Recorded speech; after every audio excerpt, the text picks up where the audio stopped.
مجلس میں بیٹھا تھا اور میں نے امام سے ایک مرتبہ سوال کر لیا کہ مولا یہ بتائیے کہ پردہ غیبت میں رہنے والا امام جب آئے گا تو کس شان سے آئے گا؟ مفضل کے اس سوال کے جواب میں چھٹے امام نے ایک جواب دیا جو تقریباً 12 یا 14 صفحات پر مشتمل ہے، انتہائی طولانی روایت ہے جس کے مختلف اجزاء علماء ظہور کی علامتوں کو بیان کرتے ہوئے پڑھتے ہیں، مگر اس میں کا صرف ایک فقرہ اس وقت مجھے بیان کرنا کہ شان بتائی گئی غائب امام کے ظاہر ہونے کی، تو شان بیان کرتے ہوئے ایک فقرہ آیا کہ جب وہ امام ظاہر ہوں گے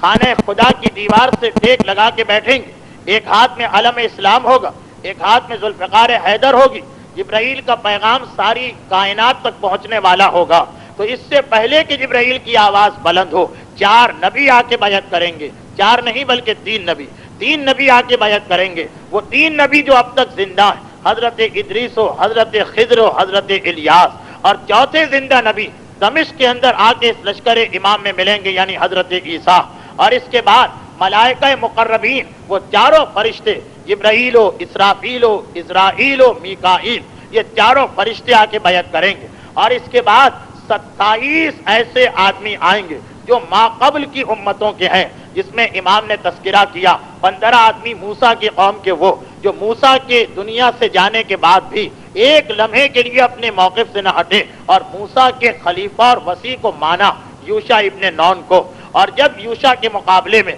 خود جناب موسیٰ کی بیوی صفورہ لشکر لے کے آئیں اور میدان میں مقابلہ کیا، تو یہ 15 وہ تھے کہ جنہوں نے یہ خیال کیے بغیر کہ میدان میں آنے والی ہماری نبی کی بیوی ہے، جناب یوشع کا ساتھ دیا کہ یہ وسیع برحق اور خلیفہ بلا فصل ہیں، تو یہ 15 قوم موسیٰ کے آدمی، اور اس کے بعد 7 آدمی اصحاب کہف کے، وہ غار میں سونے والے جو جس دن سے سوئے ہیں فقط 2 مرتبہ بیدار ہوئے اور تیسری مرتبہ امام کے ظہور کے وقت بیدار ہوں گے۔ ایک تو 300 سال کے بعد جب آنکھ کھلی اور شہر میں کھانا لینے گئے تو پتا چلا کہ 300 سال گزر گئے، گھبرا کے واپس آئے اور خدا نے سلا دیا۔ دوسرا اس وقت کہ جب کسی سائل نے آ کر سوال کیا تھا کہ اللہ کے رسول آپ کے بعد آپ کا وصی کون ہے؟ سوال مدینے میں ہوا، پیغمبر نے جواب دیا کہ میرے بعد میرا وصی وہ ہے کہ جسے اصحاب کہف اٹھ کے سلام کریں۔ اس نے کہا میں نہیں سمجھا۔ پیغمبر نے ایک مرتبہ چادر کو زمین پہ بچھایا اور اپنے چند خاص صحابیوں کو اس پہ بٹھایا،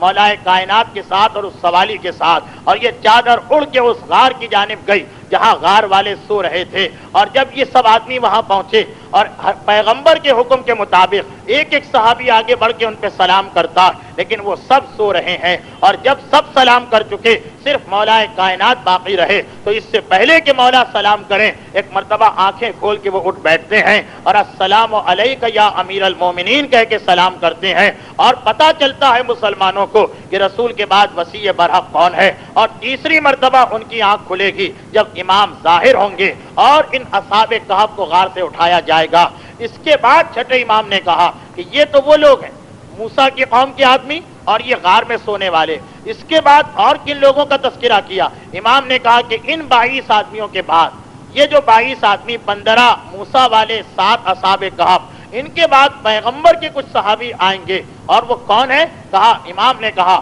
اس میں سلمان ہے، اس میں ابو ذر ہے، اس میں مقداد ہے، اس میں عمار یاسر ہے، اور اس میں ابو دجانہ انصاری ہیں۔ فقط 5 صحابی، پیغمبر کے 5 صحابی اس پہلے گروہ میں شامل ہیں جو زمانے کے امام کا ساتھ دے گا، اور اس میں سلمان و مقداد و ابو ذر و عمار کے ساتھ ابو دجانہ کا نام لیا گیا ہے۔ تو ابو دجانہ کی اہمیت اس ایک بات سے ظاہر ہو سکتی کہ ان 27 آدمیوں میں سے ایک ہیں کہ جو پہلی آواز سے دنیا والوں کے کان تک جبرائیل کی آواز پہنچنے سے پہلے زمانے کے امام کی بیعت کریں گے، اور ان 5 صحابیوں میں سے ایک ہیں جنہیں سب سے پہلے زمانے کے امام کی صحبت میں حاضر ہونے کا شرف ملے گا۔ اور دوسری روایت میں یہ کہ جب زمانے کے امام پشت کوفہ سے ظاہر ہوں گے تو ابو دجانہ انصاری امام کے ساتھ ساتھ ہوں گے۔ تو خود ابو دجانہ کو یہ منزلت جو پروردگار عالم نے عطا کی ہے، تو یقیناً یہ ان تمام محنتوں کا اور ان تمام قربانیوں کا صلہ ہے جو اسلام کی خاطر بدر کے میدان سے صفین کے میدان تک ابو دجانہ نے انجام دی، اور پروردگار کا وعدہ ہے کہ جو ہمارے لیے کوشش کرتا ہے پھر ہم اس کو اس کی جزا اور اس کا انعام دنیا اور آخرت دونوں میں دیتے ہیں۔ اسی لیے ہر مومن جو ان حالات کو سنے تو سمجھ لے کہ ابو دجانہ، جیسا کہ میں نے بیان کیا کہ یہ قریشی بھی نہیں، ہاشمی بھی نہیں، مکے کے مسلمان بھی نہیں، پہلے مسلمان بھی نہیں، بہت بعد میں اسلام لائے، مگر دین خدا کے لیے کوشش کی تو اتنا بلند مقام ملا۔ آج ہم بھی اگر دین خدا کے لیے کوشش کریں تو ہمیں بھی پروردگار عالم ظالم نہیں کہ بغیر اجر کے واپس کرے، وہ ہمیں بھی اجر دے گا۔ آج دین خدا کے لیے کوشش، یہ نہ سمجھیں کہ آج کیسے کوشش کی جائے، نہ کوئی میدان جہاد ہے، نہ کوئی کفار مکہ ہے، نہ کوئی تلوار چلانے کا موقع، نہیں، آج کے دور میں دین خدا کی سب سے بڑی مدد یہی ہے کہ اس پر آپ صحیح طریقے سے عمل کر کے دکھا